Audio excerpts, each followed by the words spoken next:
Madame Monsieur, bonsoir. Cette semaine, l'information nous a méchamment prises en traître. La question qu'il faut se poser, c'est ce traître qu'il faut éliminer du groupe. Possédé, empapaouté, pris par derrière. M'attendez pas à ça, hein. Pourquoi? Eh bien peut-être parce qu'elle a cruellement manqué de recul. Désastreux.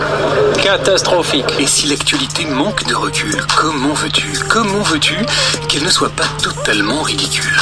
Ah oui, je suis là pour ça. Cette semaine, l'actualité nous a donc baladés dans une bien curieuse contrée. C'est la France qui est en train de souffrir, c'est notre pays. Jugez plutôt, c'est un pays qui souffre de nombreux maux. Il faut que je trouve des mots.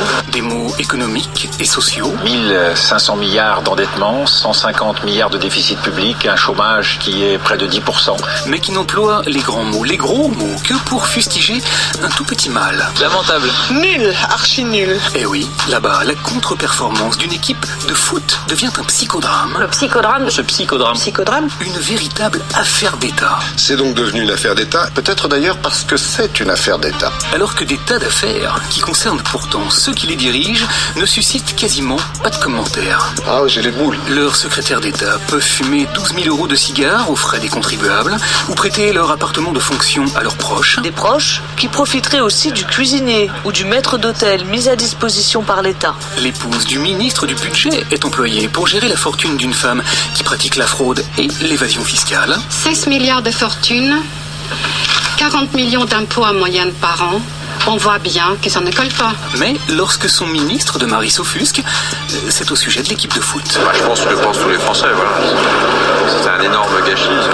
Il faut dire que le ministre en question est bien protégé par son sélectionneur qui prend des accents mitterrandiens pour dénoncer une presse aux abois. Je n'ai jamais accepté de jeter aux chiens l'honneur d'un homme. Au moment, c'est cocasse, où toute son équipe, à lui, hurle avec les loups contre les fameux Caïd immature qui déshonorent la patrie, rien que ça. C'est triste et c'est indigne. Parce qu'ils offrent un spectacle décevant. J'ai été consternée devant tant d'indignité. Car dans ce pays-là, le foot, c'est drôlement important. Avoir honte d'être français, c'est quand même grave. Rendez-vous compte, il suffit qu'un joueur pré-retraité d'une trentaine d'années fasse grève avec 23 de ses potes pour que le président de la République soi-même le reçoive en son palais. Je considère que ce qui se passe cet après-midi est un scandale. Alors qu'il refuse catégoriquement d'entendre 2 millions de grévistes. La retraite à 60 ans Qui voudraient juste lui expliquer qu'il est important, au nom de la pénibilité, de préserver leurs droits de retrait à 2 fois 30 balais. À 50 ans, les a cassés. Dans le bâtiment. Faut dire qu'il est assez surprenant, leur président. Par exemple, lorsqu'un des footballeurs insulte son sélectionneur, il dit de ses propos: Ils sont inacceptables. Inacceptables. Tandis que lui parle à ses compatriotes comme ceci. Eh oui, ce pays manque légèrement de discernement. Du coup, certains journalistes sont capables de parler d'une image anodine. Cette image de ce bus arrêté, En ces termes, c'est une image généralement qu'on voit dans des prises d'otages. pendant que 2 de leurs confrères sont privés de bus et de football depuis le 30 décembre.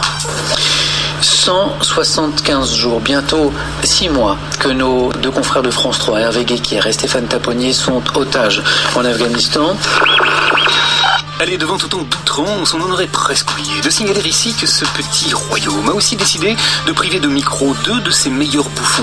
Vraiment, c'est une journée inespérée. Une preuve, s'il en fallait une, que face aux grands décérébrés de l'actualité, il est parfois risqué de savoir prendre du recul. Sérieusement, les gars, vous n'avez pas mieux à faire? Et la démonstration qu'il envoie des petites privations de ballon sur le vaste terrain de l'information, comme de la semaine, et que le vrai problème, c'est que quand on croit que c'est fini, Ça nous a scié. eh ben ça recommence. Désolé, je vais vous laisser parce que